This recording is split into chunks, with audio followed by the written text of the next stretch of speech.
एक गांव में एक परिवार रहता था। उस परिवार में जगिया, उसकी पत्नी लता और उनके 2 बच्चे रहते हैं। जगिया के पास पैसे नहीं थे, इसलिए खेत की जमीन जमींदार के पास गिरवी रखकर उससे पैसे ले रखे थे, जिससे उसने अपने खेतों में फसल उगाई थी। जगिया ने खेतों में दिन रात मेहनत की, जिससे कि उसकी काफी अच्छी फसल हुई थी। आधी रात को खिड़की के खड़खड़ाने की आवाज आने लगती है और बड़ा ही भयंकर तूफान आ रहा होता है। जगिया जल्दी से लता को उठाता है। लता, लता जल्दी उठो, बाहर बहुत तेज तूफान आ रहा है। तूफान? हे भगवान, इस मौसम में ये तूफान कैसे आ गया?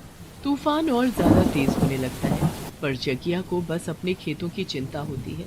वो अपने खेतों को देखने जाने लगता है। लता उसे बहुत रोकती है, पर वो उसकी एक नहीं सुनता। जैसे तैसे बारिश तूफान से होता हुआ खेतों में पहुंच जाता है और खेतों की हालत देखकर वो वहीं जमीन पर सर पकड़कर बैठ जाता है। सारी फसल बर्बाद हो चुकी होती है।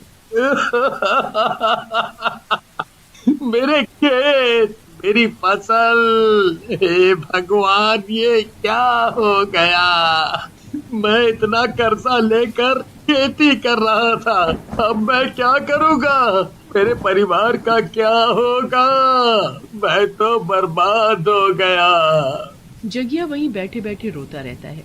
बारिश इतनी तेज होती है कि कुछ ही देर में गांव में पानी भरने लगता है। खेतों में भी पानी पूरा ऊपर तक भर जाता है, पर जगिया अपने खेतों को छोड़कर जाने को तैयार नहीं होता। जब काफी देर तक जगिया घर वापस नहीं लौटता तो लता बहुत परेशान होने लगती है। उसे समझ नहीं आता कि बच्चों को घर में अकेले छोड़कर वो जगिया को कैसे ढूंढने जाए।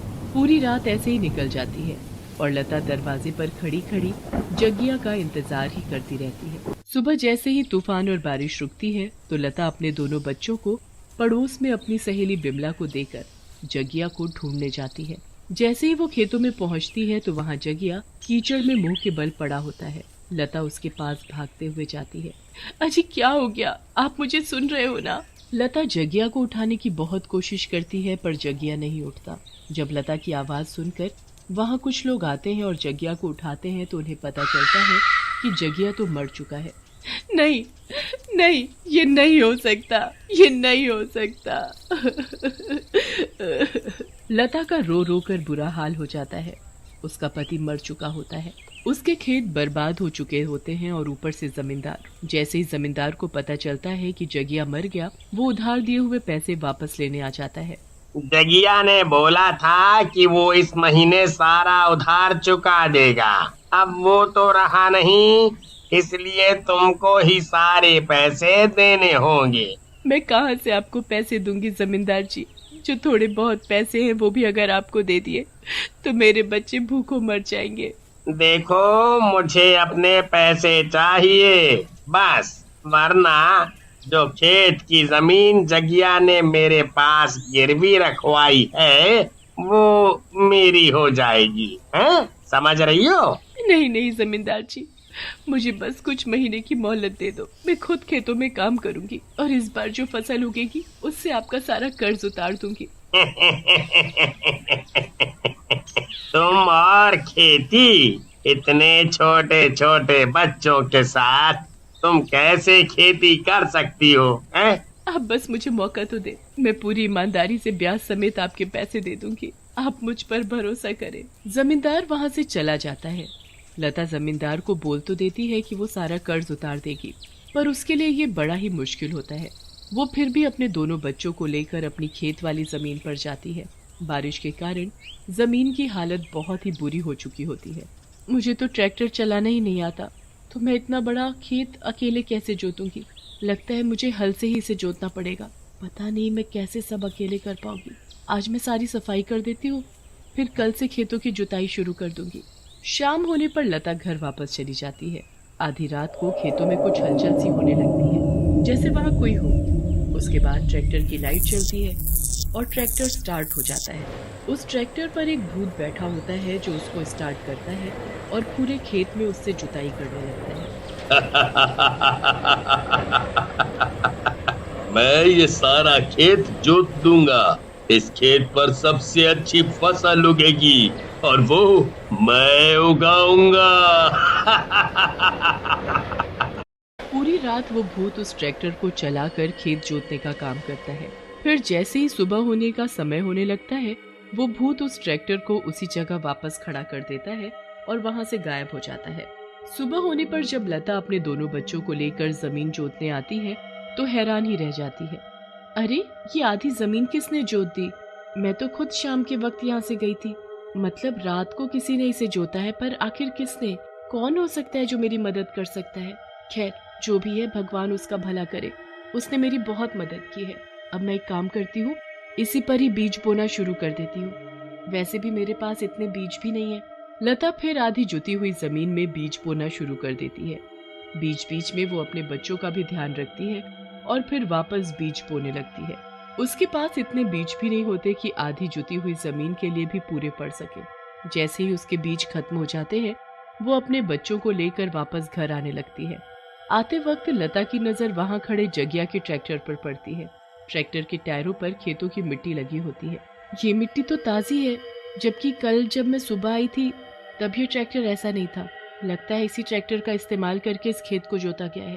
पर इसकी चाबी तो मेरे पास थी, तो फिर बिना चाबी के कैसे चालू हो सकता है? लता बच्चों को लेकर घर चली जाती है। फिर से आधी रात को एक भूत आकर उस ट्रैक्टर को चालू करता है और बाकी का बचा हुआ आधा खेत भी जोत देता है। अब मुझे इसमें बीज बोने होंगे, पर यहाँ तो कोई बीज ही नहीं है। कोई नहीं, मैं अभी अपने जादू से बीज लाता हूँ। भूत जादू से ढेर सारे बीज ले आता है और पूरे खेत में बो देता है। उसके बाद वो फिर से उस ट्रैक्टर को अपनी जगह खड़ा कर देता है और गायब हो जाता है। अगले दिन जब लता फिर से आती है तो फिर से हैरान होती है। उसे समझ ही नहीं आ रहा होता कि आखिर कौन है जो उसकी इतनी मदद कर रहा है। मेरा सारा काम तो कोई और ही करके चला जाता है, पर पता नहीं कौन है वो भला आदमी। पर अब मैं अपने खेतों में पानी कैसे दूं? दूसरे खेत से लेकर देते थे, अब मुझे कौन मुफ्त में पानी देगा? हे भगवान, अब तो कोई चमत्कार कर।